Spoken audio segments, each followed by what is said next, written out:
এই যে 25 বছর 20 বছর ধরে খেলতেছে, অন্তত 2 বার তো চ্যাম্পিয়ন হয়েছে, হয় নাই? একবারও না। কোথায়?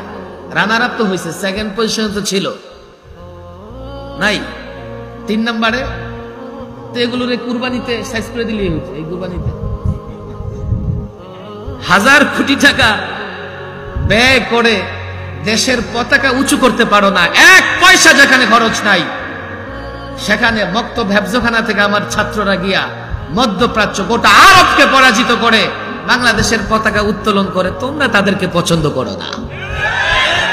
ক্রিকেট খেলার পেছনে অর্থায়ন করে যে আইসিসি ক্রিকেট বোর্ড যেটা আছে, তারা সব সময় আমাদের প্রতিবেশী দেশকে প্রাধান্য দেয়। এই অভিযোগ আমাদের যুবকদের, আমার অভিযোগ না, আমি জানি না এগুলো কেন। মূল ক্রিকেটকে কন্ট্রোল করে তারা, মূল ক্রিকেটকে কন্ট্রোল করে ইসরায়েলিরা। বলে হুজুর আপনার সমস্যা কি? আমার এখানে সমস্যা আছে। কেন? এই ক্রিকেটের পেছনে সবচাইতে বেশি সময় নষ্ট করে ভারত, বাংলাদেশ, পাকিস্তানের মতো থার্ড কান্ট্রিগুলো। উন্নত রাষ্ট্রে ক্রিকেট নাই, ফ্রান্সে ক্রিকেট নাই, জার্মানিতে ক্রিকেট নাই, ইউরোপের অনেক দেশে ক্রিকেট নাই, জাপানে ক্রিকেট নাই। মিস্টার হিটলার নাম আমরা জানি, হিটলারকে দাওয়াত দেওয়া হয়েছে যে জার্মানি আর ফ্রান্সের ক্রিকেট ম্যাচ হবে, আপনি দেখতে আসেন। হিটলার বিকেল পর্যন্ত বসে বসে দেখছে, বিকেলে জিজ্ঞেস করে কে জিতেছে, তো তার আশেপাশের লোকেরা বলে এখনো বাকি আছে, কাল খেলবে, পরশু খেলবে, এরপরের দিন খেলবে, এরপরের দিন খেলবে, তারপরে রেজাল্ট আসবে। হিটলার বলে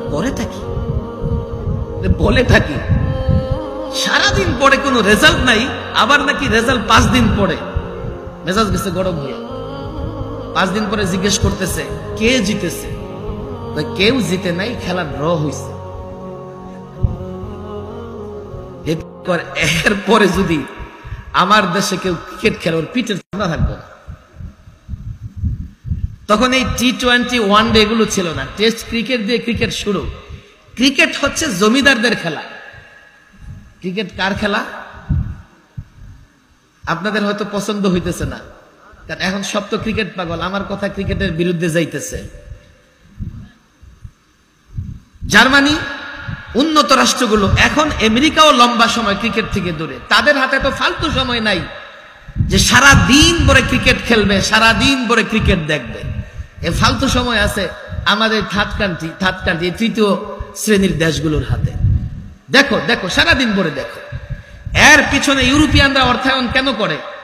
এর পিছনে ইসরায়েলিরা অর্থায়ন কেন করে? এর পিছনে প্রতিবেশী রাষ্ট্রের ব্যবসায়ীরা অর্থায়ন কেন করে? তারা ফালতু সময়ে মুসলমানদের মূল্যবান, ফালতু কাজে মুসলমানদের মূল্যবান সময় নষ্ট করতে চায়।